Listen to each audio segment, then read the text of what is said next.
Hey everybody, and welcome back to IndieQuest, a celebration of the indie and obscure, your podcast all about indie video games and celebrating how awesome they are. My name is Josh, and I'm here with my co-host, Captain Drachma. How are you doing today? I am doing wonderful, Josh. I celebrated my birthday this weekend. It was on Saturday, so that was fun. Happy belated birthday. Thank you. And because of that, myself and my wife actually have birthdays within a day of each other. Her birthday was yesterday. Hers is on the 16th. Mine's on the 15th. When I say yesterday, we record on a Monday. I know that can be confusing sometimes. But we both took the week off, and today and tomorrow we're kind of just doing things around the house. But then on Wednesday through Friday, we are actually driving to the great state of Pennsylvania. I know most people are like, wow, what a vacation. But we're going to Pittsburgh, I guess the outskirts of Pittsburgh. We're going to go to Kennywood. I don't know if you've ever heard of Kennywood, but it is an amusement park. And we live very close to Cedar Point. I think I've probably talked about it before.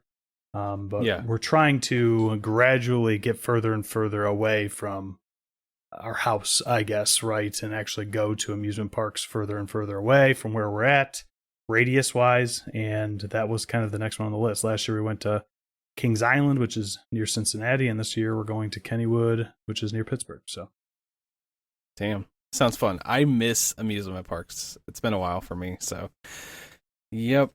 We actually, as kids, would do I used to live right next to San Antonio, so we used to do Six Flags like whole season passes, and we would just drive up there like every freaking weekend, sometimes on the weekdays, and just, we're basically always there. So I just miss that, that vibe. I always forget because there are technically two, or there probably have been more. I think there were actually three at one point because of Astro World was in Houston. I'm kind of like a amusement park, I don't know, nerd. I've watched a lot of, I haven't been to a lot of them, but that's kind of what we're trying to fix here. My boys are into it too, but Astro World was in Houston, but there are two Six Flags in Texas, and I can't remember which one is in San Antonio. Is it over Texas, or is it? It's a Fiesta, Texas, and then the other one is over Six Flags over Texas, and that's in Dallas, Fort Worth area. Yeah. So I actually went there for high school as well, like for like a class trip. So I mean, I've been to both. I like Fiesta Texas quite a bit though. So yeah, amusement parks are awesome. So I'm hoping you guys have a good time. Wear sunscreen, all the good stuff. Absolutely. Our biggest concern right now is air quality because it's not really talked about a whole lot anymore, but today or the last couple days it's been pretty rough here. So I'm hoping it clears up a little bit over there because really Pittsburgh's only about 3 hours away from me. Very similar, geography and everything. So it's a lot hillier, I suppose, in Pittsburgh than it is here. But hopefully we get a nice, clear couple of days as we make our way there. So, but yeah, we're excited. Yeah, we just did a circus. There was a circus that came to town, and it was a horror-themed circus. Yeah, it was really cool. Like, kind of, macabre feeling. There was vampires and werewolves, all that fun stuff. And it was pretty much like take what you would think of like, contortionist and, high wire acts and everything and add like just a little bit of a horror vibe. So that's what we did last weekend, and that was a good time. So yeah, that's awesome. It seemed like kind of a weird time for like, I guess I think of Halloween is that type of thing, but it's obviously a year-round deal, right? Where they just have enough of a presence to get people to come no matter what time of year it is.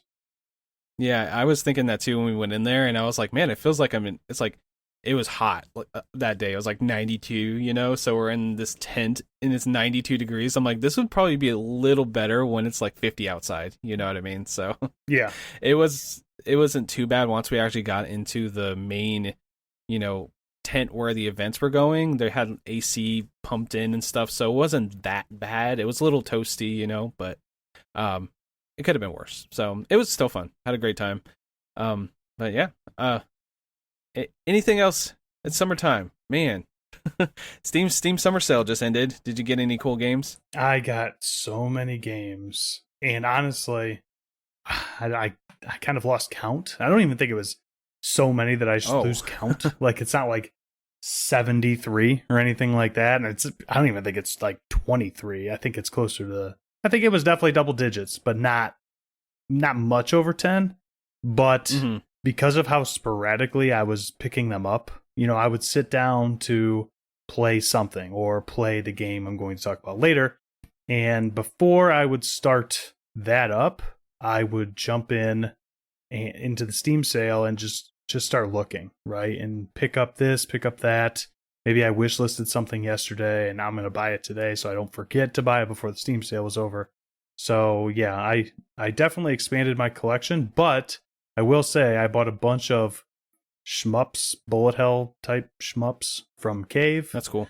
And I quote unquote beat at least a few of them that I could get through on the easier difficulty in 1cc. That's how I know I could just beat it with infinite continues, and it's really technically a beat, but I tried to 1cc them on the easiest difficulty and consider that a beat, and I was doing that for a while last week. So I was at least playing some stuff that I was buying and not just letting it rot in my library for the next 2 years or whatever. So did you pick anything up? I'm weird when it comes to buying anything, including Steam sale. So I will literally just make a list I'll just go add like 20 things to my cart. And then I will just throughout the week, like I'll give myself a few days, 5 to 7 days, and I'll just start whittling it down. So I got it down to like $40 or so. And I did pick up some stuff. I don't know if I want to mention what I picked up. I mean, there's some newer stuff like, okay, I bought Dave the Diver because people have been talking about it. So who knows when I'll actually get really into it or if I'll bring it to the quest log. But that was one I was like, everyone's talking about it. It seems fun. It's kind of like a management sim type game with some like deep sea diving elements and stuff. I played like an hour of it. It seems pretty cool. And then I grabbed a couple of other games. One I don't know if I'll ever beat it. Crosscode. Which is, I mean, that's a really long game. Yes. So if I do, it'll be months from now if I bring that one. But I figured, well, it actually is a really great Steam Deck game because I like in bed, I can play like a couple hours, and it's really like easy to play. So that's what I'm kind of thinking for that one. And then I brought one that I'm not going to mention because I'm going to bring it to a quest log, pretty soon, probably in the next few episodes. I enjoyed that game. I want to say what it is. It's kind of an obscure game, but some people might know what it is. So yeah, pretty solid Steam sale. Like I think I got some cool stuff this year. Yeah, I mean, I will definitely say, kind of chiming in on that same aspect of it, I also bought a few games on there that I am certainly planning on bringing to the quest log in the future. There's plenty of stuff I'm not going to, and plenty of stuff that wasn't even indie adjacent, so I can't bring them. But there's quite a few on there that if I actually enjoy them, they'll be also coming to the quest log someday. So I don't want to spoil too much either. But yeah, that's cool. That's awesome. Well, let's get into some indie picks this time. This time we're doing Second Opinions again. So what Second Opinions is a format for the show that the captain here brought to us, where we basically play a game that somebody else brought to the quest log and we tell them that they're wrong. We're just like, you're totally wrong. Why'd you even bother bringing that? So who wants to go first with this one? I don't really care. Do you want to go first? You want me to? What are you thinking? I will go first, and mostly because I want to introduce, we're kind of combining segments. I think maybe it's something we'll do for Second Opinion episodes for the future. Not saying we'll never do this extra thing that we're about to cherry on top on its own, but I think it's something that works really well with Second Opinion episodes because we kind of know what the games could be going in because they're on the quest log. But I thought we could also do a round each of indie questions, our little form of 20 questions, to get the other host to guess what game we brought. So I believe today, Steve, still not back, babying it over there, but I did play a game, Josh, that you brought to the quest log, and I think that you also, if I understood correctly, played a game that I brought to the quest log in the past. So I did. Let's do our indie questions. Josh, I'll go first. Start asking questions. All right. Is it a platformer? It is not. Is it a story-focused game? It is. Okay. There's a lot of them. Is it? Do you play the game by blinking? No, no, you don't. It's like, oh, you brought it twice. Let's talk about it again, Josh. Before your eyes. Okay. Is it like a walking sim? It is not. Okay. Is it? I just trying to think of all the games I've brought before. Yeah. Do you erase things? You don't. Nope. Okay. Let's see what else is there. Damn. I've been doing this show for 2 years, so there's a lot. I know. Like, it's 2 years, and I'm trying to remember every game, and I literally just I did actually revamp the quest log. We'll talk about that later. If I remember, but anyway, I should know. I just looked at all these games, right? Let's see. So story focused. What else have I brought? Oh, is it on the main quest? That's the question I was thinking that maybe almost should be an initial question, but yes, right, yeah, yes, it is on the main quest game. Yes, okay. Which doesn't narrow it down completely, Josh, because you love every game you've ever brought here, but it does some. I did the quest log, and I brought the most games. Like when I was redoing it, I brought the most games to the main quest. Yeah, I am very forgiving with things. I should be more picky, maybe. I don't know. That's just me, though. Or you just have really good taste for games that you're going to bring to the quest log. Supposedly, maybe you're going to prove me wrong today, right? That's the point. Let's see. I'm trying to think. Is it? You said it's not a platformer, so it can't be that game. Can't be not to the moon. That'd be funny. Wow. Yeah, I played To the Moon again. Little Night in the Woods. It's not Night in the Woods. No, because that's so. It does narrow down because there was a few that were story focused that are platformers that I brought. So, is it a 3D, kind of a 3D platformer? It is. It is not. It is not. I will just answer the first part. It is not 3D. Not 3D at all. Okay. Nope. I was thinking maybe it would be Journey, which would be a good one. I have been considering playing that, and I think I've mentioned that, but I don't know. I'm waiting for a special time, I think. Okay. Is it Oxenfree? It is not Oxenfree. I'd get too scared. Get too scared? Okay. I feel like I'm running out of games almost. This is a little bit funny, kind of hilarious to me. I don't want to... Go ahead.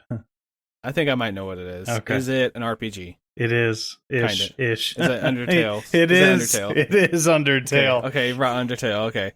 So do you want to wait till I bring my game to do the question, or do you want to just do both back to back? No, let's go. Let's run through Undertale so everybody can sit on the edge of their seat and they don't get it spoiled right off the top. Okay. Sounds good. So what do you think about Undertale? I enjoyed Undertale. We're gonna get into it. I think it's hilarious that you struggled with Undertale this time, and when we did the 20 questions, indie questions before, you struggled with Undertale that time too. It was like the whole 2D thing. Okay, yeah, it's 2D, but it's not a platformer, and like it's just funny, but. Oh man, I don't know why that game doesn't come to mind. I did love the game. I think it's a great game, so I don't know why. But anyway, tell people about Undertale. What's it all about? So I don't know if you remember this exactly, Josh, but you brought it to the quest log on episode 17. So that was a long time ago, 2021, if I'm remembering correctly. So a couple of years ago. And I think I listened to that episode to kind of hear your thoughts, which honestly, I'll be honest, everybody should go back.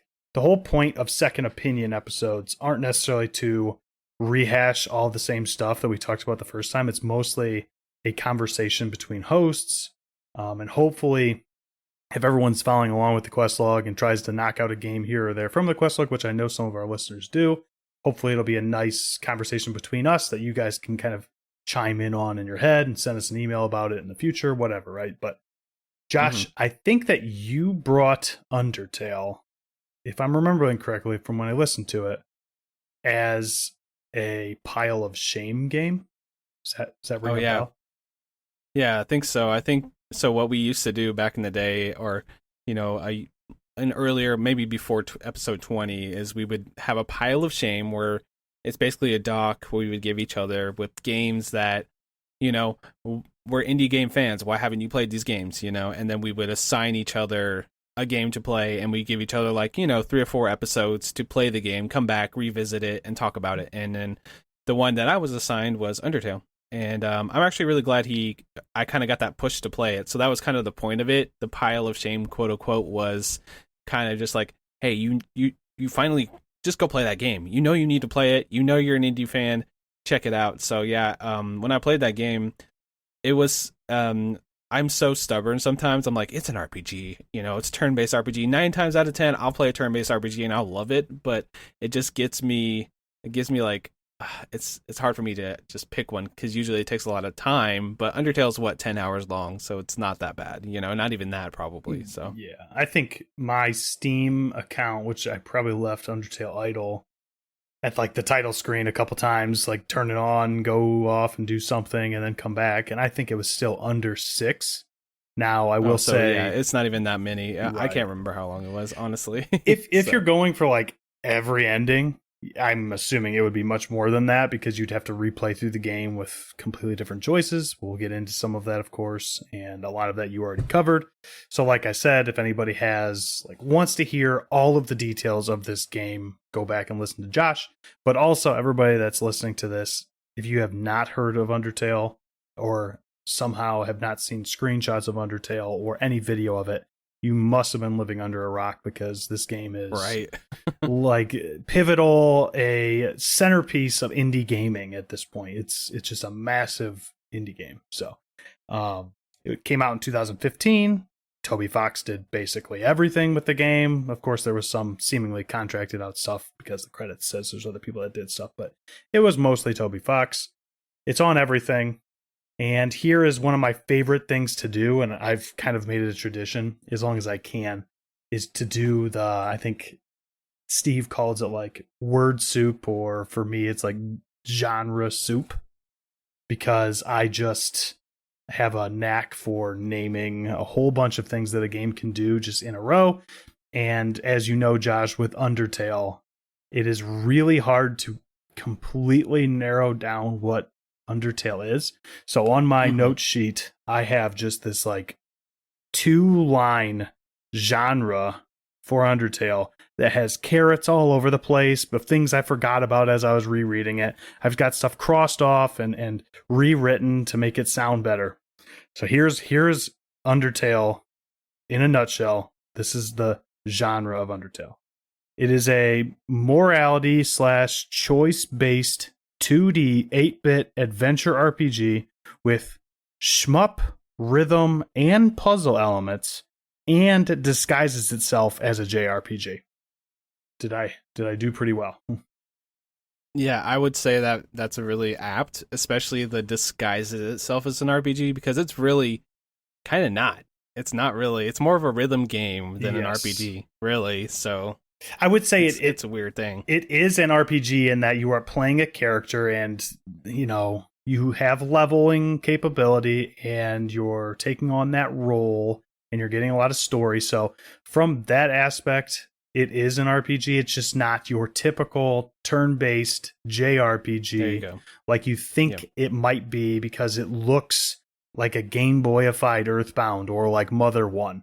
Really, that's kind of the vibe it gets you when you start out, right? So that will lead me into, usually we do a bunch of genre or a bunch of different categories, but for these episodes, I always just kind of split it up to things I like and then things I maybe didn't love as much.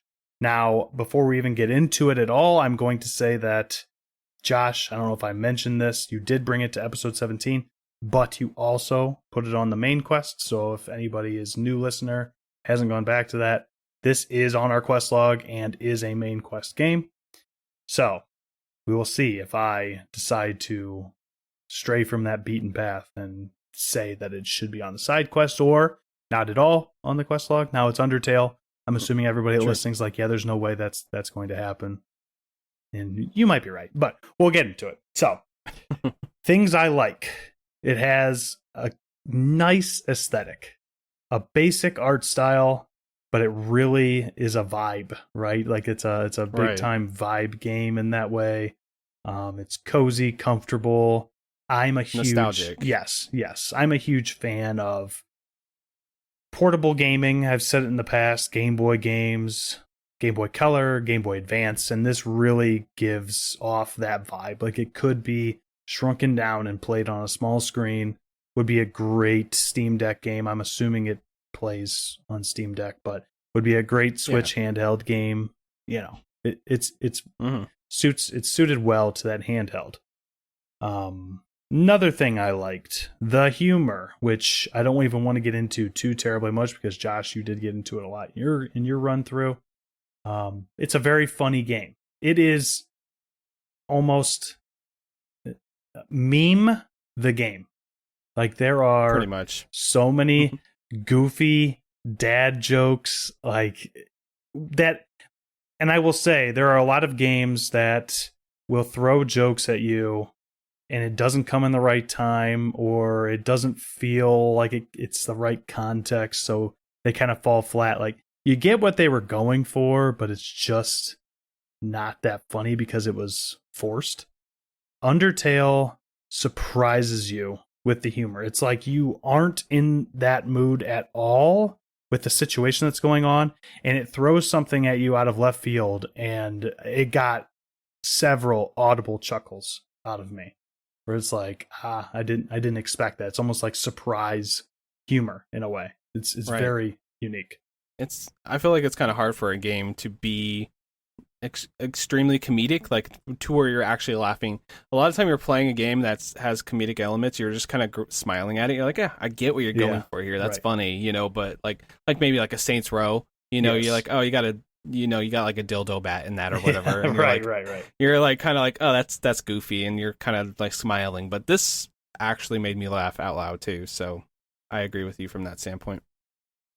And to add, or what that humor revolves around a lot of the times, are the non-player characters in the game, the NPCs. And I feel like they're extremely charming, make you care about them. And that's the point, right? We already spoke a little bit about them, a whole morality choice thing.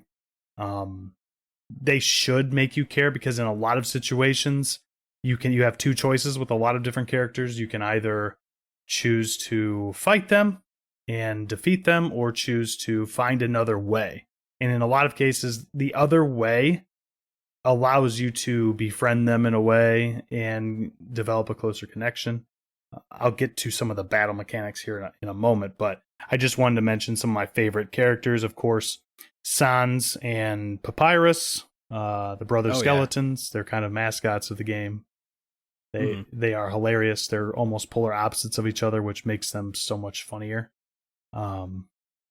Alphys, I thought was awesome, which is like the goofy professor that you meet. I don't want to give away too much because that's kind of pretty far into the game, but kind of becomes obsessed with you for certain reasons. Napstablook, who's the ghost that you meet at the very beginning of the game, just very charming.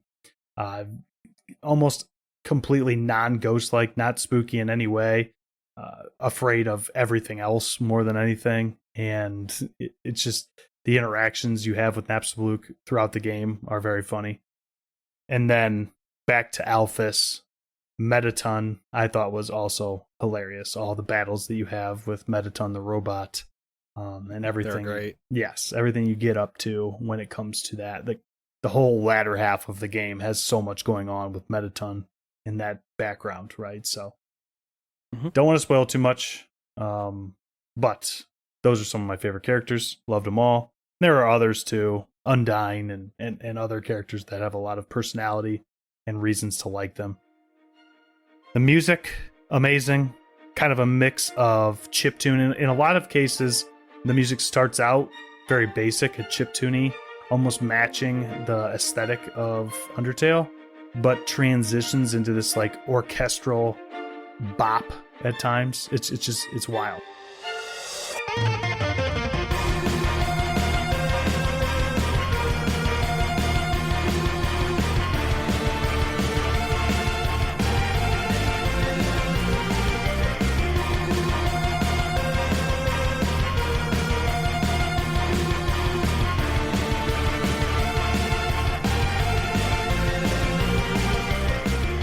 And that's one thing I really like about that game, on top of just the music and how it transitions, is everything transitions.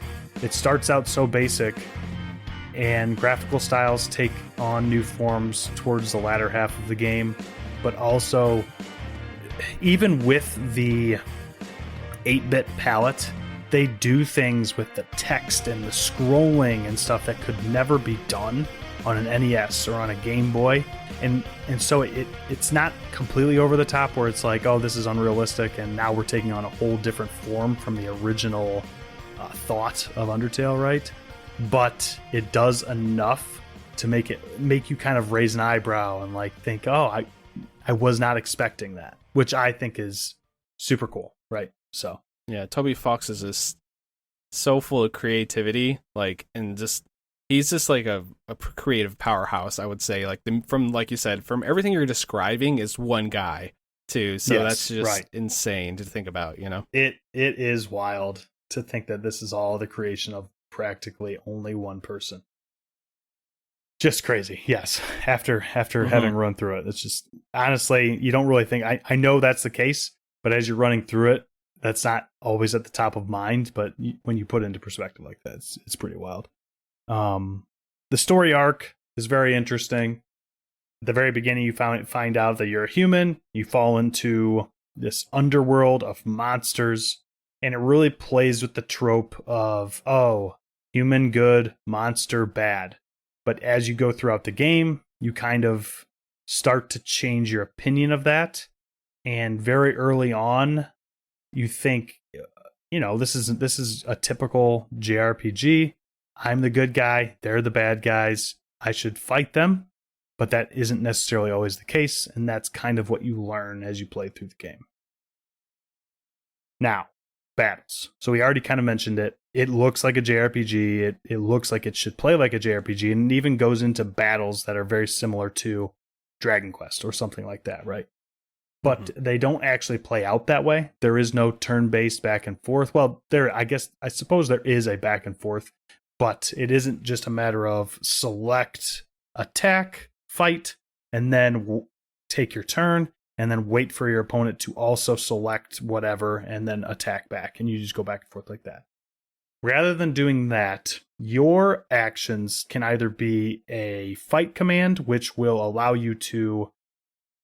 it's basically a time button press, right? It's an action like that where, depending on the weapon that you have equipped, there's like a meter, and you want to try to get it in the green section of the meter to do the most damage. Sometimes, depending on the weapon that you have, like I said, you have multiple points that you need to try to hit to do the most damage within that green space. So I thought that was very interesting. It's almost like a rhythm game in that way. But on the other hand, when the enemy attacks you, they don't do a similar thing that you do. They actually attack with some sort of form of attack, and then you have your own little cursor, which is in the shape of a heart. If anybody knows anything about Undertale, that has a lot to do with the story, right? Why you use a heart to move around. But you're basically dodging their attacks, and you have a health meter, like in any other turn-based RPG, that can obviously decrease.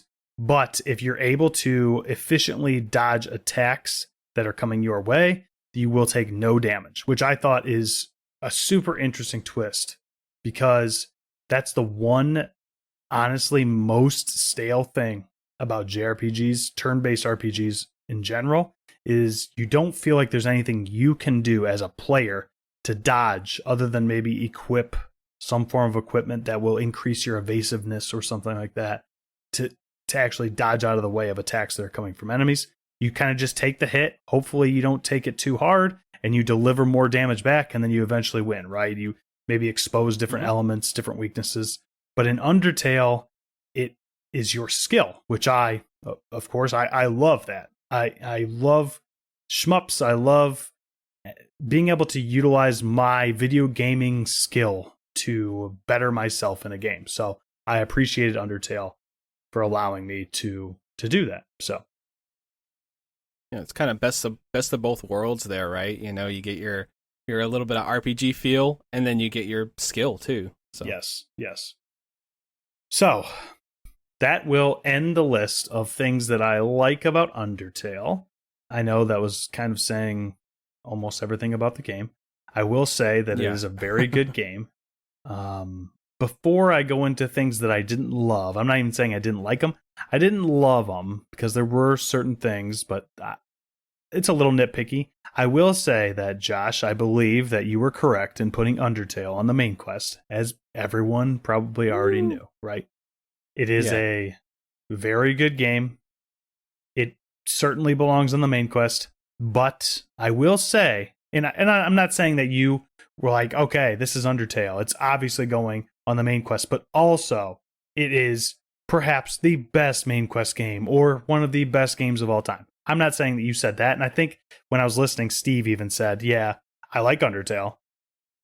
Probably not one of my favorite games, but yeah, it's a really good game. It deserves to be experienced by everyone. And I agree with that because I think that a lot of things it's doing and does has kind of been repeated or refined upon in other games that I'll kind of get to in a moment.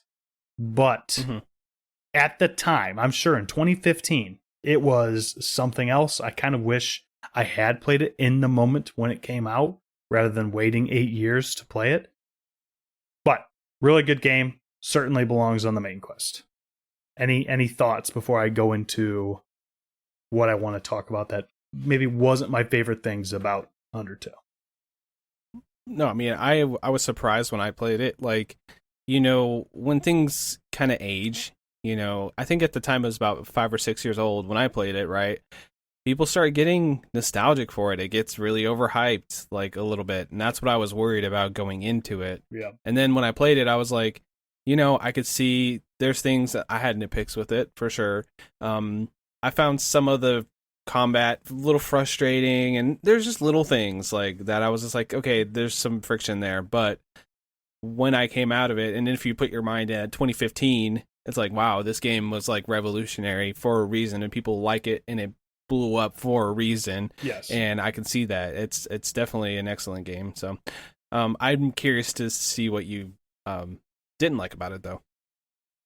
So I think that the top reason I wasn't in love with it, and it's purely because I think more could have been done, but honestly, like you mentioned, it was basically one guy, so I completely understand why this wasn't the case.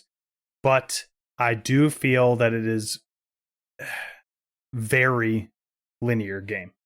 Would you agree? Yeah. It's almost a hallway. Yeah, it pretty much is. He has a story. It's a very touching story. I thought it resonated well with me, but that's all it is. You know, it's kind of you go through the motions sometimes to get to the next story. Right. I think that maybe is a criticism of it for sure. And there are certain things you can go back to and kind of build upon if you want to in kind of a side questy type way, right? You can talk to characters that you may be allowed to walk, right? In the kindest way I can put it. You didn't kill them. So you can go back and talk to some of those NPCs within their house or a town or something, which is cool. I do like that, but it doesn't, unless you seek it out, it's never going to be something that is like, oh, you need to go do this. No one is forcing you to stray off the path that leads you straight to the end, right? Or you can replay it and kill everybody and get the genocide run or whatever it's called. Right. I think that's pretty much what people do, right? They will either play through it all nice and not kill anybody, and then they play it again just to see what the endings are like. I haven't done that, actually. It'd be kind of interesting to see what the difference would be, but yeah. I'll fully admit that I kind of did a mixture, which I would assume on most blind playthroughs, that's kind of what people do, because at the beginning, I kind of knew that there was a morality system, and I'd heard that from you guys when you talked about it, from, of course, other people. It's really hard to avoid Undertale in general over the last 8 years because it's just very prominent. But I tried to go in as blind as possible, and I did what I could. But for the most part, I took each battle.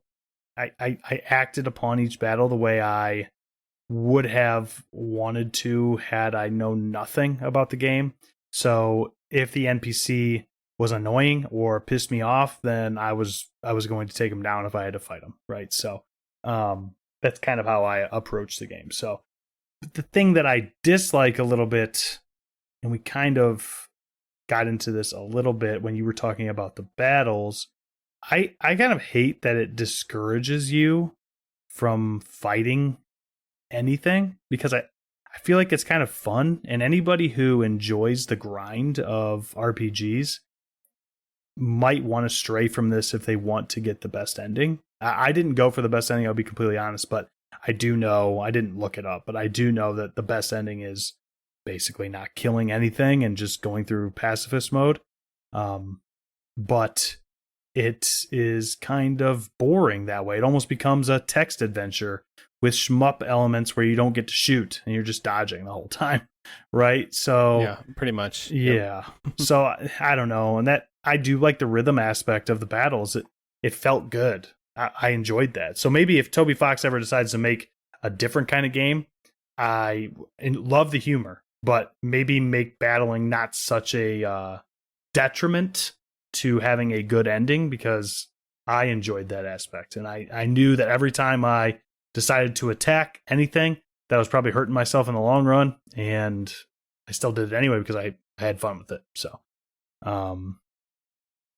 doesn't feel as fresh as it once did. And I kind of already talked about that. There are games out there that do the Undertale thing now, and it's not Undertale's fault. Like, it paved the way for all these other games, but it's hard to go in 8 years later and not think, oh yeah, this is cool, but maybe a little bit stale now. Now lots of indie games are trying to be memes, right? Or trying to do the whole, oh, like, look at this, like, let's surprise you with the joke and stuff like that. So it just wasn't as original as it once was, and that's purely time and place. I did not play it at the right time. If I had played it in 2015, I would have a completely different perspective. So I completely understand anybody out there that's like, oh, you don't have the nostalgia I do, and I completely understand and agree with that. It's just a small detriment that I found, right? So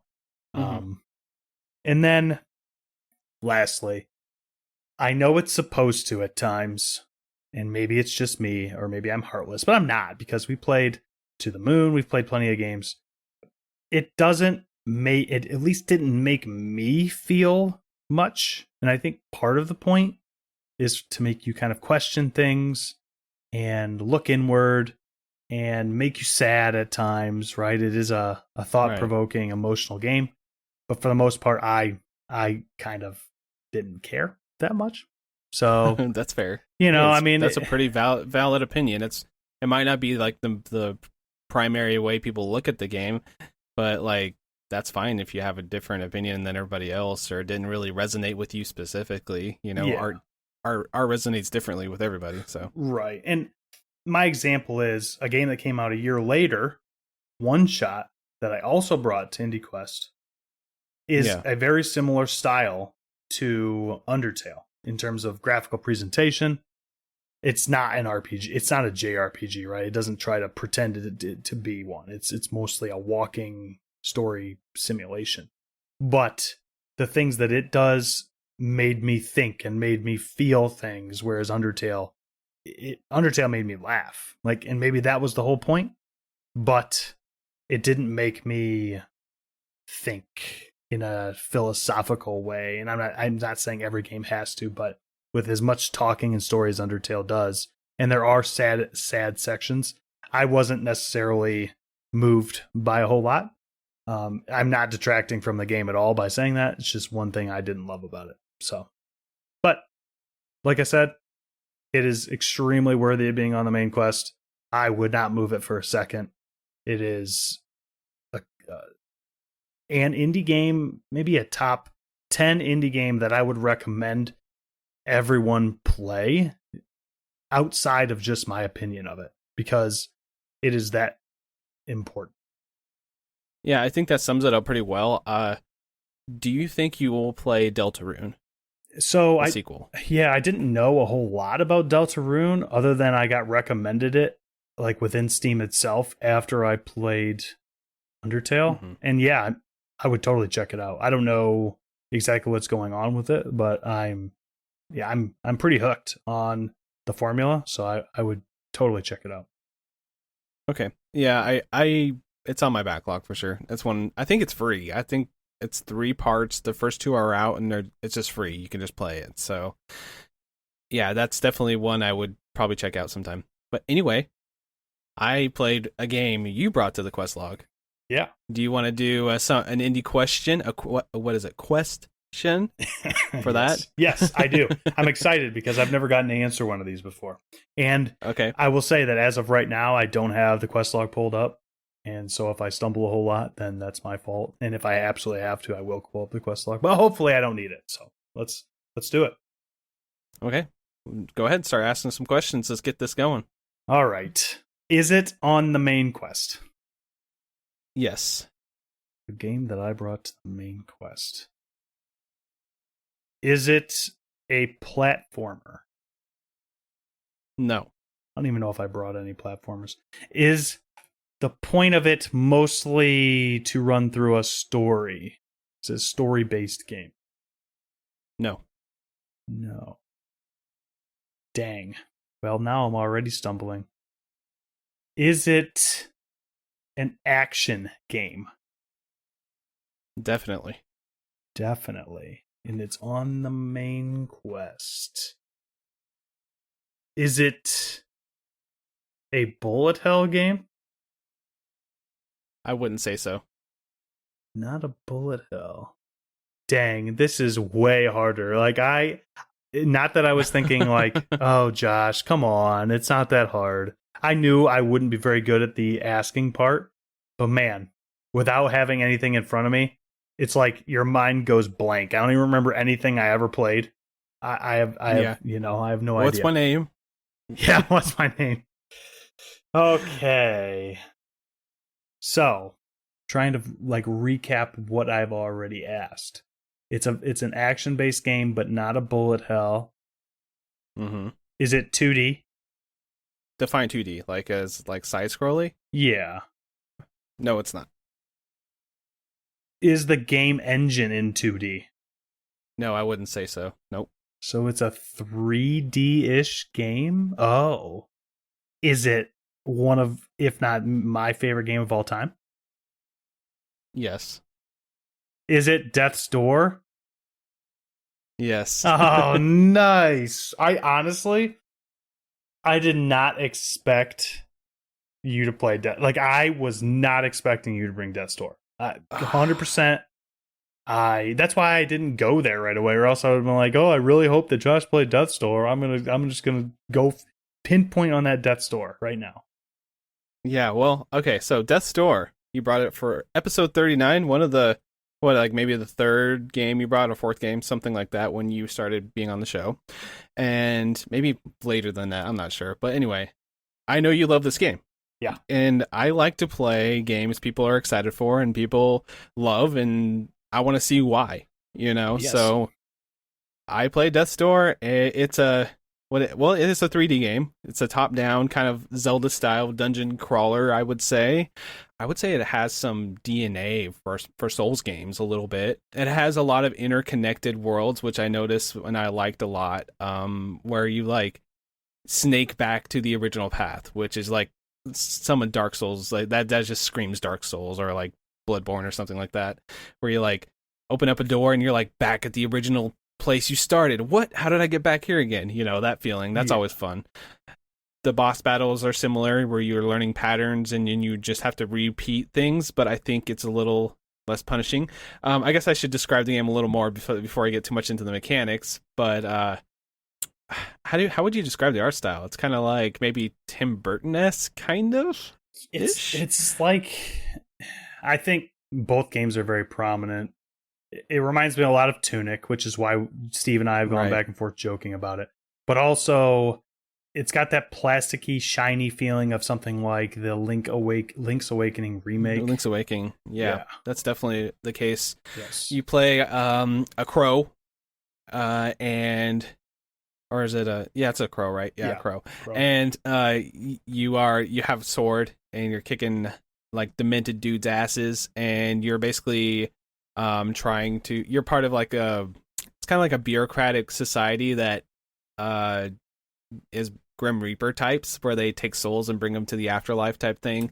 And then there's some backstory along with the game. So I do want to say something about the game. Like I'm not the biggest fan of, all right, here's a bad guy, you got to just beat your head against it a bunch of times, because the main reason I fall off of Dark Souls games and things like that is like the backtracking. Like, okay, now I got to go through like 42 rooms just to get back to this boss, just to learn one more part of his pattern. But the thing about this game is you usually just have a door right there by the boss. So you can just like, all right, let's try this again. Okay, he has this power, he's going to slam down like this. Okay, now I know that. And then it's kind of just like you're just learning the boss. And I feel like that made me get through this game a lot better. And I want to be honest, I did not beat this game. I really tried my best. Last night I was playing the last boss.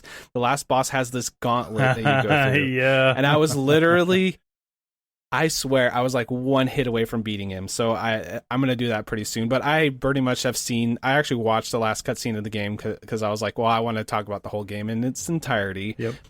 But like, I'm going to beat the game. Like, it's just a matter of getting through that last boss gauntlet, which there is a turn in this game. Oh man, it's the story was really riveting to me. I actually really liked the story. It was great. I think the music's awesome. I know you commented on it and in your review, and I just love the music. It's always just like, it gets stuck in my head. I'm just like, it just sets the mood so well.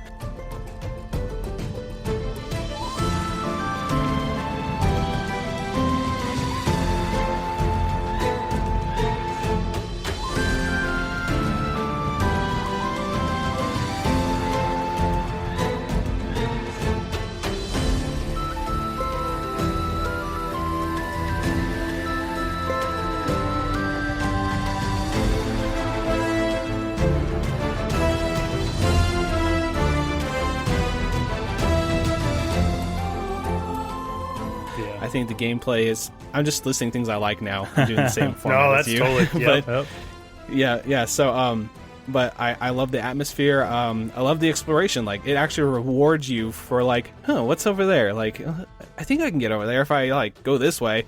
Oh wait, I can ground pound on these little circular things and go under, like Mario style, underneath things in a pipe. And like, I didn't know that for a while, and I just randomly tried it one time, and I was like, holy crap, I didn't even know that. So there's like 3 or 4 times like, oh shit, I should go back to those other plates and try them out there. I remember discovering that. I don't know how far I was into the game. That was one thing that I was annoyed. I was pissed off at the time, because it's like, how many of those things? I thought they were just like a platform. How many of those things did I walk by? And then, of course, I'm going back and I'm kind of begrudgingly doing it, but I'm having a blast the entire time. It doesn't really matter. But I remember I had the exact same experience with those platforms. Yeah, and it's cool because it's a lot like Zelda. Like, you go. So basically, the main premise is there's 4 souls that you have in a dungeon, and you go to a room, beat like a wave of bad guys, and then you free the soul. 4 souls opens up a door that will usually lead to an item of some sort. For example, like a fireball or something like that, or a bow and arrow. Or do you start with a bow and arrow? I can't remember. But either way, you just start unlocking powers. There's 4 main powers.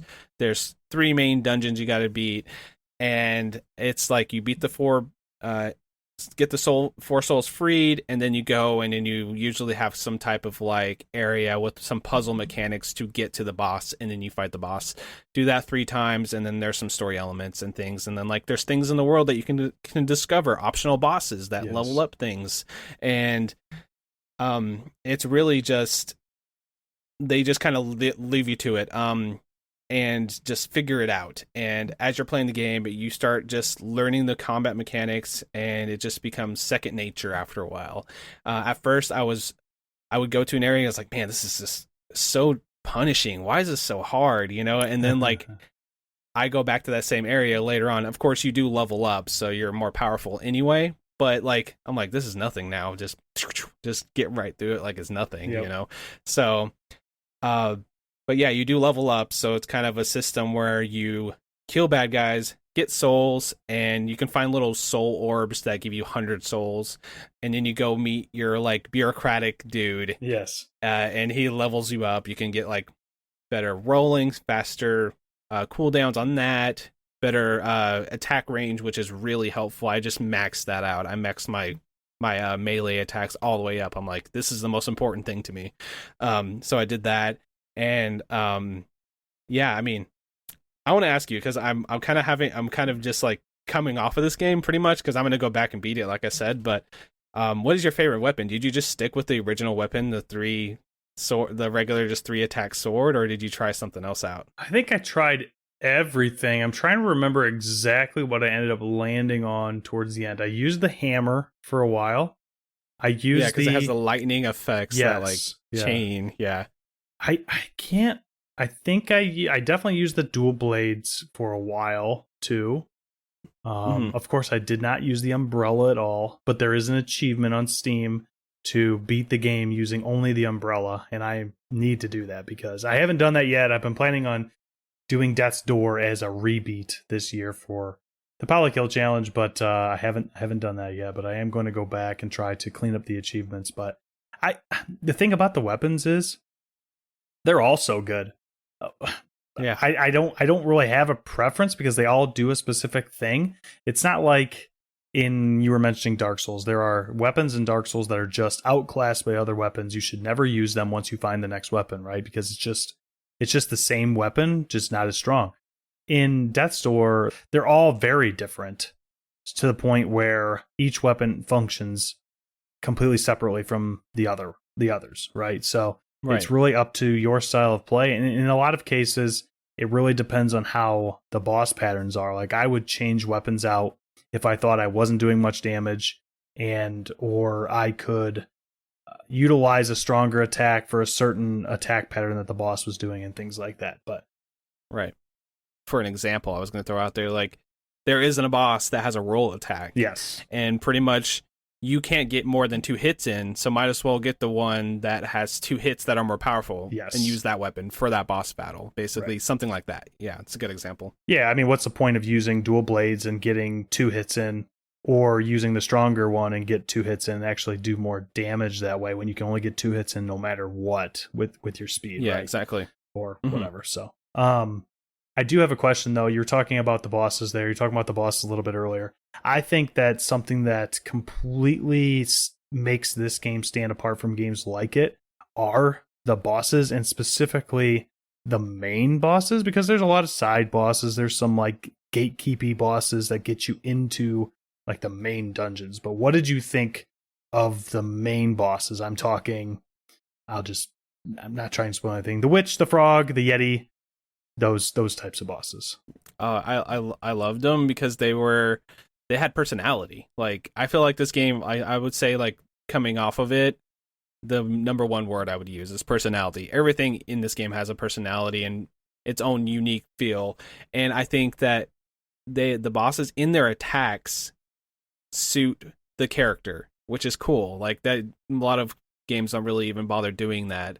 So like I will just talk about the Witch, because that's like one of the first ones you can do. Yep. And she's kind of like all about potions, all about wizardry, and she's kind of sassy. So like she does like a lot of like really quirky animations. Like you can tell she's like swinging her hips around, and she jumps into a little vase and does like a pound attack in the vase. And like I think that just the little details in this game are what makes it shine. And the bosses were just like, it felt like I was like in Samurai Jack or something, like a Saturday morning cartoon, just like, it just really had that feel. I think that, and learning their attack patterns and learning how to beat them, it was more of a puzzle than just like a crushing, like, oh, I can't get through this boss. Like, I'm just getting decimated. Like, I would get decimated, right? I'd be like, oh crap. Okay, well, they do this now. I didn't ever see this attack. So next time when I beat it in 2 seconds, and the boss fights are usually like maybe 10 minutes max. I think the last boss is maybe 20 minutes or something.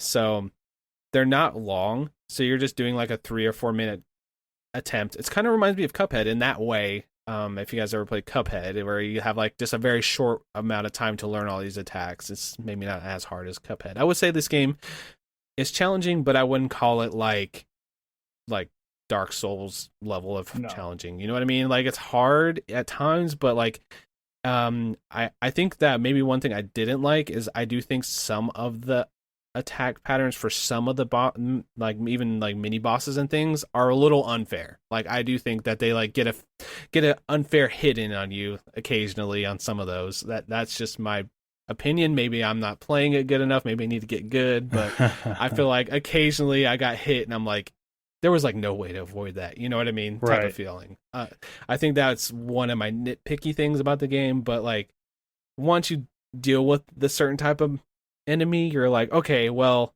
they're probably going to do that cheap shot. Maybe I should just avoid him and, you know, do a long range attack or something. You know, you kind of just learn as you go. So. Right. Yeah. I mean, I can think of one boss that felt pretty cheap to the point where I was kind of yelling at my computer, like, how was I supposed to dodge that?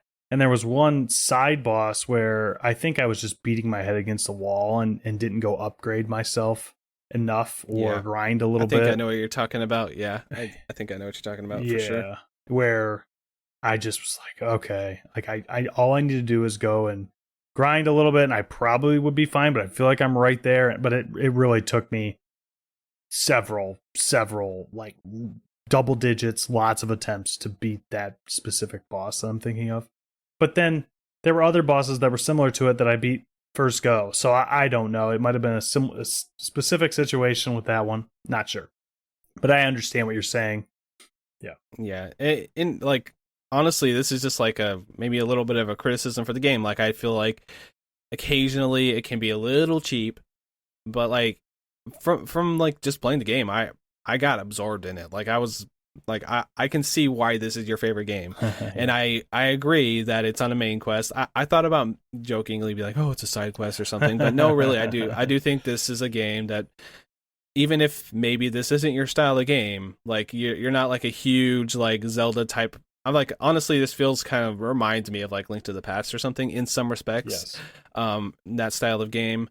If that's not even your style, I would say this is worth it just to try it out. Like it was on Game Pass. That's how I played it. And like, I really, for me, it captivated me. I really, really enjoyed my time with this. Like, it's going to be like, we'll be talking about this at the end of the year as a game that was a highlight of this year for me, I think, because I had that much fun with it. So, yeah, I don't really have a lot of negative things to say about it. Like, I like the graphics. I like the gameplay. It took me maybe like, I would say it took me like an hour and a half, maybe to 2 hours to like finally understand how the game's rhythms are. You know what I mean? Like, I feel like it takes a little bit to get there. For at least for me, it did. Some people might just be instant, but for me, it took me a little while. But once I got that rhythm, I was like, okay, this is what this game is. This is what it expects of me. Let's just go, you know? And I just dove deep into it. I started trying to like find secrets everywhere, and like the secrets are really fun to find, and they actually are vital. They level up your health and your magic, which you only get 4 hit points. Like that's nothing, you know what I mean? Yes. Like, so you got to be very nimble and quick, which you're a little crow that does little dodge rolls, you know. You're already pretty quick, but like, yeah, you got to be paying attention when you're fighting in this game. Like, you can't slack. If you get one more hit point, then it's like a very significant amount of help for you. Yeah, because more so than anything, your health bar in Death's Door is a mistake meter. And it is that way in a lot of games. But because of the small amount of mistakes that you're allowed to make, it feels extremely intentional to only allow you to have that many.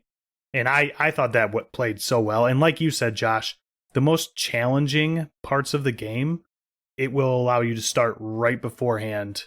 You can use your seeds and you can put them in the pots because you find so many of them, and you can start right where you went in, or usually right or right at the door of whatever the most challenging challenges are. So it doesn't feel unfair or make you, sometimes Dark Souls can feel that way, where you have to run through 20 enemies and either defeat them all and take 20 minutes doing that, or find the best path back to the boss by just running around them all and dodging. And it feels a little annoying, and you know, especially when it's you just want to get back to the boss. And I know that that's the point. Like, oh, it's hard, it's challenging. You got to fight your way back.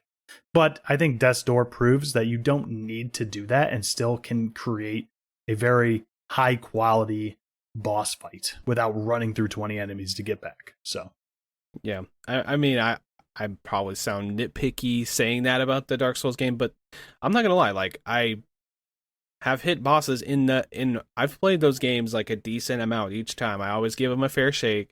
And then there's usually a boss where I'm like, okay, I can't advance unless I beat this boss and I have a 20-minute or even if 5-minute trek back, and it's just irritating me because I've died 50 times to this boss, So to me, it removes that, and I was just like, all right, I'm just going to get right back into it. Okay, he did this attack last time, so I just got to be on the lookout for it. Make sure I dodge 2 seconds before, because he's going to do an animation right before he does that attack. So I got to watch for that animation, and then I do it, and I learn it, I master it, and then it gives you that instant dopamine hit because you're learning the attack right there, know. So I think that yeah, it's an excellent game. I think Steve would love this game. Honestly, he should play it if he hasn't. I feel like he'll just be as glowing as I am and as glowing as you are, and probably maybe not as glowing as you because you're like top 10 of all time or top favorite of all time, whatever. But I would say if I was going to make like a definitive list of like, hey, here's a bunch of games like a quest log or whatever, I would put it on there as like one of the premier ones to go check out. So if you haven't played Death's Door or any of this sounds like it's up your alley and you haven't checked it out, I think that the combat's better than Tunic. Yeah, I mean, it is better than Tunic. Yes, like I like Tunic too. I never finished Tunic. I should go back. I like Tunic a lot. I just think that Death's Door combat is like a lot better. Like it's in the same idea, same general field of video game genre, but I feel like they just got that gameplay loop down. Like it just feels so good to play. So I know that's one of the main things that draws you to video games is like a really good feeling gameplay system, and this has that, so I can see why it's like one of your favorites. Yeah, and I'm always dogging on Steve about Tunic versus Death's Door. They're both fantastic games, but I think the best way to sum them up is if you like combat first, Zelda-like game, Death's Door is your answer. If you like puzzle first, Zelda-like game, Tunic is probably your answer, right? That's kind of what separates them. Otherwise they're very similar games. So I'm just going to say something pretty extreme. So we didn't do a 2021 game of the year.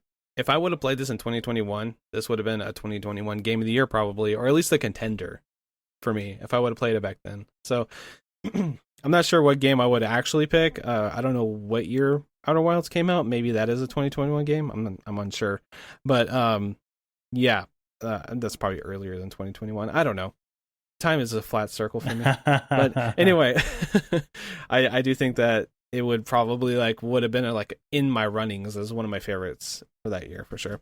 So yeah, I think that we kind of what do you think about our second opinions this time? I think, did we pick easy, low hanging fruit, or did you feels like you were surprised that I picked Death's Door? Oh. What game did you expect me to pick, really? Well, I don't know. In the past, we have played Second Opinion or brought games to Second Opinion, and I don't think that either of these games are particularly low-hanging fruit. They're very good games, but I don't think that makes them easy to cover, because both of these games have been talked about to death, not only by ourselves, but also by everyone, because they're both extremely popular games. So I think we were being brave and courageous still to bring these games, Josh. But also, neither of them are particularly short games. They're both over 5 hours and could easily be 10 plus. So it's not like we were just phoning it in and grabbed the shortest games we could find on the quest log. So I think that this surprised me by what you brought. Hopefully I surprised someone out there, or you, Josh, by what I brought. Yeah.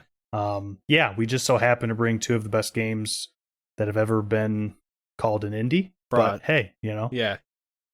The quality's there for sure. Yeah. Well, I mean, I think I put like 12 hours into that game, and it didn't feel like 12 hours. I mean, honestly, that's when it's a good game. You probably like 3 or 4 hour game. You know what I mean? Like because you get so lost in the game that it's like the time doesn't matter. It's just fun. I've just had a great time. I had a blast. So I'm glad that I played it. So that's awesome. I feel like that's a great way to walk away from these episodes specifically. Like, oh yeah, I'm really glad I tried that game out. That is such highly recommended from my friend, or whatever. Yeah. And that was my original thought, right? These episodes are hopefully for the audience. We can have some nice opinions back and forth on the games that we've brought in the past, but also it's a reason for us to grab games that each other liked. And more than anything, and one of the reasons we love to do the review episodes too, where we all do it together, is because we like talking to each other and sharing the experience, and not just,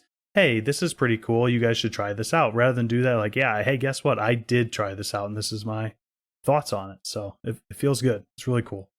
I thought the story themes and like everything in that game was just like, I knew it was a cool game, like the vibe of it, but like the story surprised me in that game. Like I was like, wow, this is actually doing some stuff. This is pretty cool. You know what I mean? So yeah. Yeah, I mean, a game like Death's Door with a title like that, you'd think it might get dark, but it gets pretty dark, I will say. So. Yeah, it's dark. It's dark, but everybody's like very like lighthearted in the dialogue too at the same time. So it just has like kind of fun dark. Yes, I guess it is. It's interesting. Yeah, it is interesting. Yeah. All right. Well, there's 2 solid games.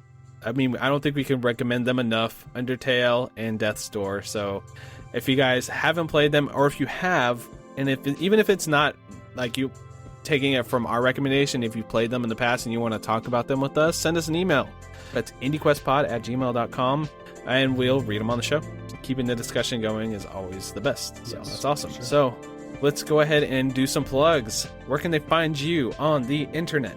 You can find me at Captain Drachma on Twitter, and of course in the Polymedia Discord, best place on the internet. They can find everyone. I keep saying like I'm the only person on the show that's in the Polymedia Discord. We are all 3 in the Discord. So come and chat with us there. Josh, where else can they find you? They can find me at Frantic Society on Twitter, and you can find the show at IndieQuest Pod on Twitter. And like you said, in the Discord, you can find us chilling, talking about the show. There's a whole podcast tab in the Discord. You can also find us on the Reddit. It's Polymedia Network, right? On the Reddit, yes. r/Polymedia. Oh, Polymedia. I always throw the network on there. Yep. Wow. Okay.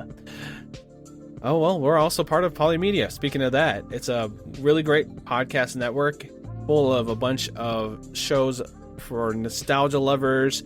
What is one of the shows that you would recommend to people out there? I would recommend everyone go check out Uncle Doug's DVD bin, where Trav and Kev tackle the bin of DVDs from their Uncle Doug and just give their own opinions on how some of these great movies of the past, how everything kind of plays out, and they add a very funny slant to a lot of movies that maybe were not originally funny, which I enjoy very much. Josh, what do you enjoy on the network? I would say if you guys are missing our buddy Steve's voice, go check out Polykill. He's over there talking to Trav about video games and beating them. So keep on that video game conversation, and it's always a good time over there. The hot seat questions are always funny. Always get a good chuckle out of that show. And it's kind of like the staple around here. If you haven't heard of Polykill, go check it out. Yeah, and a recent guest of ours, the Burger Champ, has been sending in a lot of very funny hot seat questions lately, and I've enjoyed that a lot. So go check that out for Burger as well. So I think that's about it for the show today. Drachma, throw some fun words out there just to end on today. Something that'll make people feel all warm and fuzzy inside. It's not going to make anyone feel warm and fuzzy, but everyone should just go play Death's Door and talk to me about it. That is my game that I want people to play and tell me about it. But if you come at me with bad opinions, then I won't want you to talk to me. So think about it before you do talk, because you'll probably hurt my feelings. I appreciate you, Josh, for not hurting my feelings today. I thank you. Hey, it's actually a good game, so that's I recommend it too. I am validated. I am validated. Yeah, you're valid. You're valid. All right. See you, everybody. See ya.